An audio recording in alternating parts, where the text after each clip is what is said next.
स्वामी समर्थ मंडळी, स्वागत आहे तुम्हा सगळ्यांचं पुन्हा एकदा आपल्या न्यू ब्लॉगमध्ये. तर मंडळी, मागच्या माझ्या एका व्हिडिओमध्ये मी असं सांगितलं होतं की सध्या पाऊसच नाही आहे आणि तो व्हिडिओ जसा तुमच्या सगळ्यांपर्यंत जाऊन पोचला तसं मला वाटतं तो पावसापर्यंत सुद्धा जाऊन पोचला. कारण अगदी त्याच्या दुसऱ्या दिवसापासून जो पाऊस कोसळायला लागला आहे तो तुम्ही म्हणजे काही सांगूच शकत नाही आपण, एवढा कोसळ. तर झालं असं की मी नेहमीप्रमाणे सकाळी माझी तयारी करून निघाले माझ्या उपकेंद्राकडे आणि वाटेमध्ये मला समजलं की सगळीकडे झाडं कोसळलेली आहेत. डोंगर खचल्यामुळे सगळी जी माती आहे, जी झाडं आहेत ती सगळी रस्त्यावर पडलेली आहे. त्यामुळे सगळी वाहतूक जी आहे ती ठप्प झालेली आहे. त्यामुळे मी माझ्या उपकेंद्रापर्यंत काही पोचू शकले नाही आणि त्यामुळे मला रिटर्न खालती यावं लागलं. तर मंडळी, आत्ताच मी घरी आले आहे आणि बाहेर मस्तपैकी ना पावसाळी वातावरण आहे. त्यामुळे आता आम्ही मस्त करणार आहोत आलं घातलेला गरम गरम चहा. जर तुम्हा सगळ्यांना सुद्धा प्यायचं असेल तर तुम्ही आमच्याकडे नक्की या.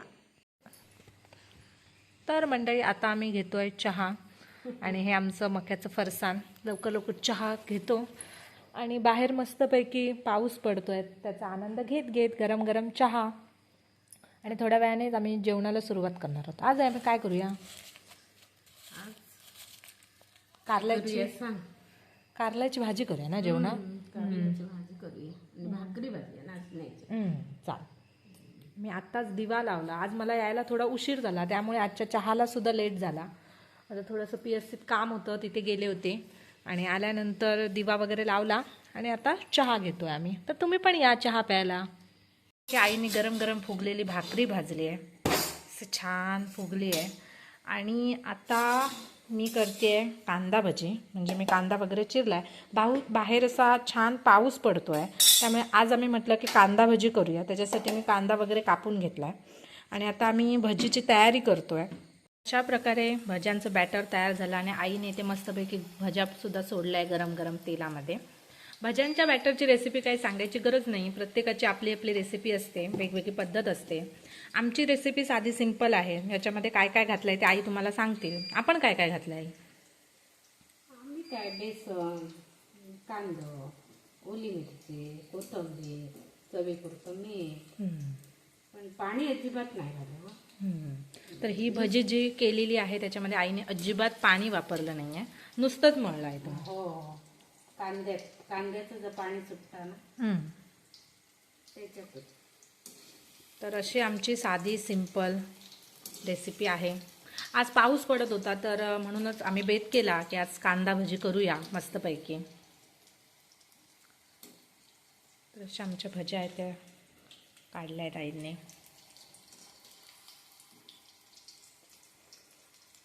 तर या सगळ्या भज्या आहेत त्या आम्ही तळून घेतो मस्तपैकी. प्रकारे आईंनी कारली चिरून घेतलेली आहे कारण आज आम्ही कारल्याची भाजी करतोय. तर आई ते त्याला असं छान असं का मुरडायचं असतं खरं आई? जरा वेळ ते मीठ लावून मुरडला ना की कडवटपणा जाता ना, रस जरासं थोडंसं बाहेर पडतं ना, कडवटपणा मोडतं ना.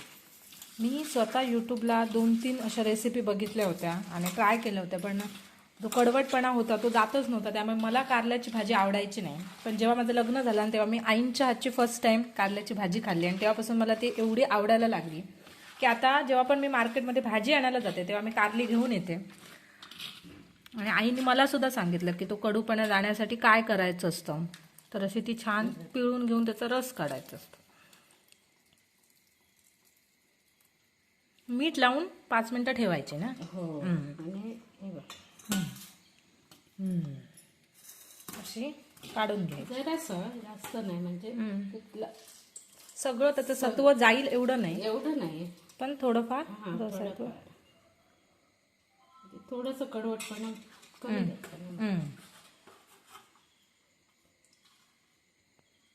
तर अशी आई जी कारली आहे ती छान मीठ लावून आईने पिळून घेतलेली आहेत. आता भाजी करायला सुरुवात करतायत आई.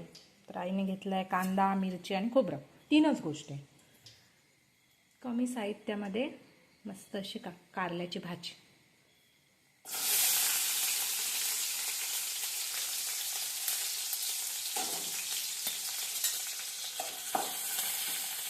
मिरचीतच घालाय तुम्ही? हो, तिखटपणा पण कमी जातं ना. आणि मग कांदा घालणार. बरी परतून घ्यायचं ना, भाजायला पाहिजे बरोबर.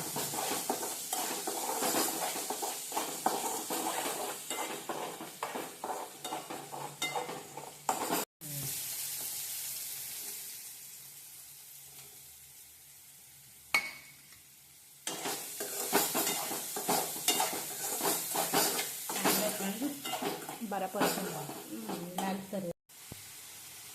तर आता ही पिळून घेतलेली कारली जी आहे ती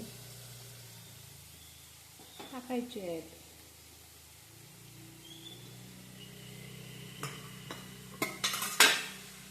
आता कुठे जराशी पावसाने विश्रांती घेतली. सकाळपासून एवढा पडला तो पडला. आणि असं पण नाही 8 दिवस लागतोय. एका रात्रीमध्ये एवढं पडलं आणि एवढं सगळं झाडं वगैरे कोसळून टाकली आहे. पूर्ण मांगेली ब्लॉक करून टाकली.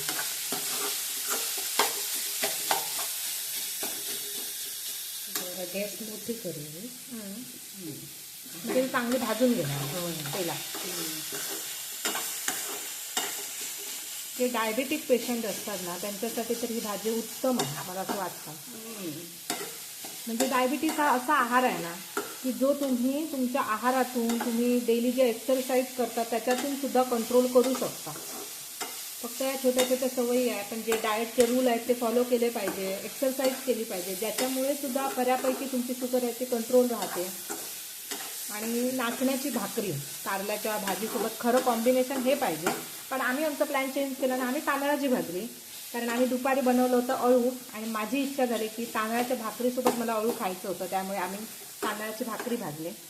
पण कारल्याच्या भाजीचा बेस काय आम्ही चेंज केला नाही कारण ती आमची फेवरेट आहे.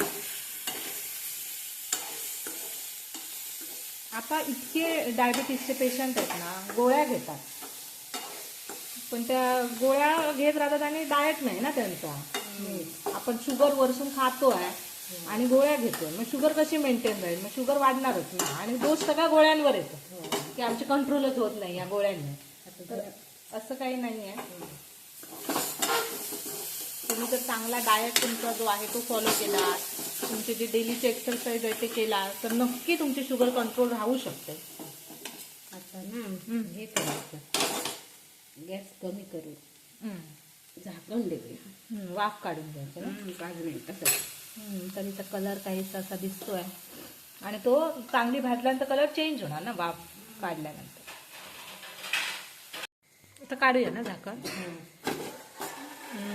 कलर चेंज झाला बघा तिचा. चांगली अशी भाजल्यानंतर वाफ दिल्यानंतर एकदम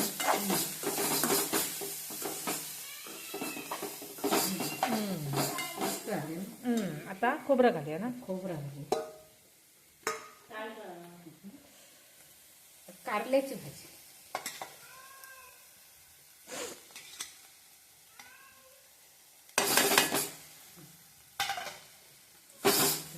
परतून घेऊया ना.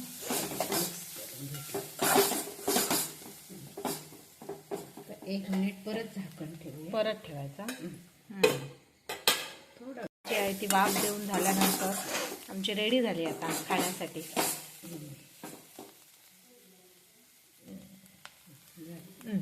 आता जेवून हे करूया ना, जेवण घेऊया. आता आम्ही जेवून घेतो. दुपारचं थोडंसं अळू आहे म्हणूनच तर आज तांदळाची भाकरी भाजली. आणि आता बराच उशीर झाला आहे कारण मला यायलाच उशीर झाला होता त्यामुळे जेवणाला सुद्धा आज जरा उशीर झाला आहे. तर लवकर लवकर आम्ही जेवून घेतो. तर मंडळी नुकतंच जेवण आमचं आवरलेलं आहे आणि आता आई चिरतायत कोंब. एक पावसाळी रानभाजी जी पावसामध्ये आपल्याला मिळते तर त्याची उद्या आम्ही भाजी करणार आहोत. तर आता आई ते चिरतायत. आमच्या एका शेजारच्या मामांनी हे 2 कोंब आम्हाला दिले होते.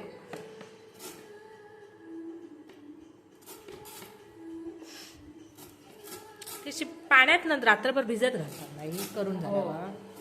करून पाण्यात भिजत घालू. हा मुळाकडचा आहे वाटतं ना. हो मला हां हां हां. हे होतं मधला भाग असेल तो आता. तर उद्या मस्तपैकी कोंबांची छान छान भाजी आम्हाला खायला मिळणार आहे. तर आई आता ती मस्तपैकी बारीक चिरून घेते.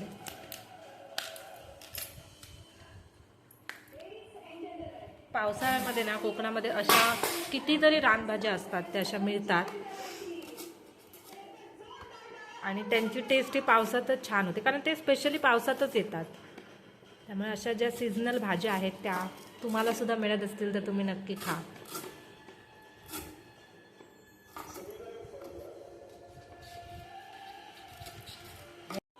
काढू आहे चंदेरी दिसताना. हे हां हां, ते काढायचं असतं. हो.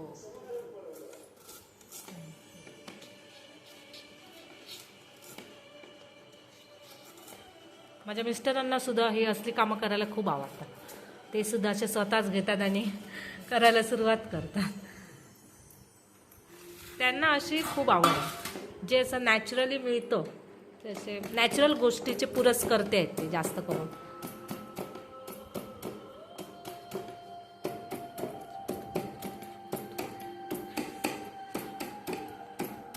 मला कधी कधी खरंच असं म्हणजे कौतुक वाटतं माझ्या मिस्टरांचं. म्हणजे ते एवढे असे फिरले आहेत वेगवेगळ्या स्टेटमध्ये, वेगवेगळ्या हॉटेलमध्ये सुद्धा, ते हायफाय हॉटेलमध्ये सुद्धा जाऊन जेवलेले आहेत, पण त्यांची नाळ जे म्हणतात तशी अशा गावाकडे जोडलेली आहे.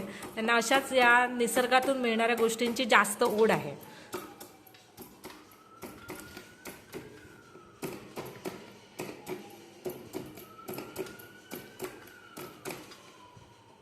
असा तो बारीक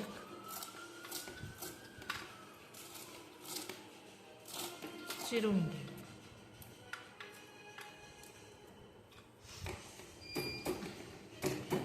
आधा याला धार पण बरी लागत असेल ना, असे चिरायचं बारीक झालं तर. कोणतीही भाजी बघा, जर जेव्हा तुम्ही बारीक चिरता ना तेव्हा त्याची चव अजून वाढते. आणि असे मोठे मोठे चिरले तर मग तेवढं हे होत नाही ना ते.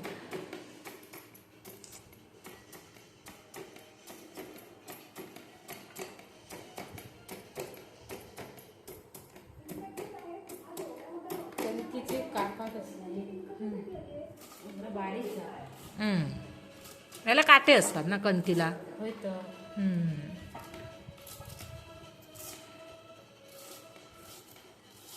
पूर्वीच्या लोकांना आणि किती मिळायचे ना, शेतात गेले की ते घेऊन यायचे ना असे. आता हे खूप दुर्मिळ झालाय. म्हणजे मार्केटमध्ये सुद्धा जेव्हा असतात ना तेव्हा छोटे छोटेसेच एवढे महाग असतात हे कोंब. आणि कारण ह्याला मेहनत सुद्धा खूप करावी लागते ना, काट्यांमध्ये जाऊन ते घेऊन येणं ते असे सहज मिळत नाही.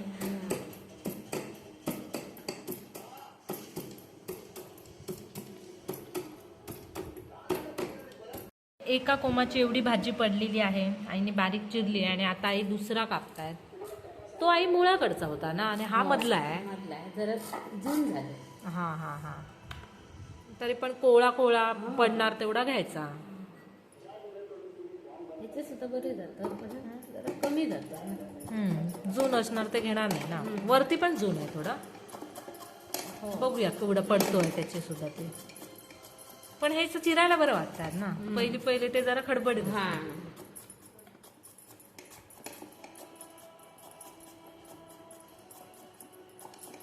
ते छान वाटतंय बघा.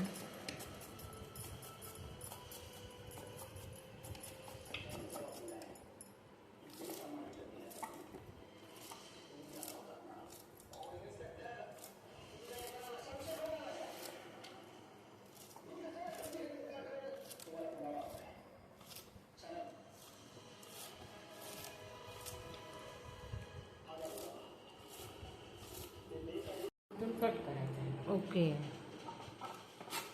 तेवढा तो भाग जून. आवाज पण येतो बघा असं जून असलेलाच वेगळा. टाकला. ओके. हे बघा, सोलू आहे बघा.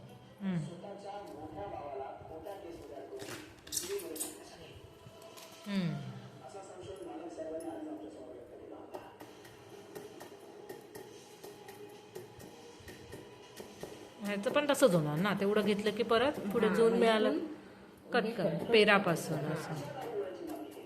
मग पुढे कोवळा असणार. हो.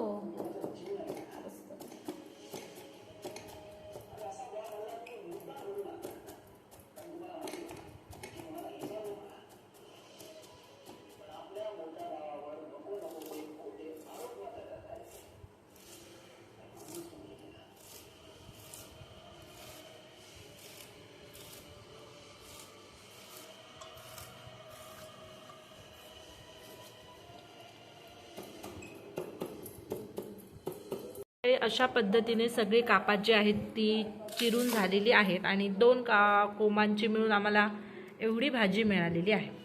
आता हिला काय करणार आहे? पाणी घालूया, रातभर ठेवू हे पाणी. रात्रभर पाण्यामध्ये भिजत ठेवायला लागेल ना आणि सकाळी मग ते पाणी काढून टाकायचं. हो, पाणी गाळून कुकरमध्ये भाजी करायची. हे करायचं. तर आता रात्रभर ही भाजी जी आहे ती पाण्यामध्ये आपल्याला ठेवावी लागणार आहे पूर्ण रात्रभर आणि उद्या सकाळी उठून ते पाणी काढून टाकायचं आहे आणि त्याच्यानंतर याची भाजी करायची आहे. तर ते भाजीची रेसिपीसुद्धा तुम्हाला उद्या मिळेल आमच्या चॅनलवरती. मंडळी, अशा पद्धतीने आईने कोमाची कापं केलेली आहेत आणि त्याची भाजी आपल्याला उद्या खायला मिळणार आहे. तर आता खूप उशीर झालेला आहे, त्यामुळे तुम्हा सगळ्यांना शुभरात्री आणि व्हिडिओ पूर्ण बघितल्याबद्दल थँक्यू.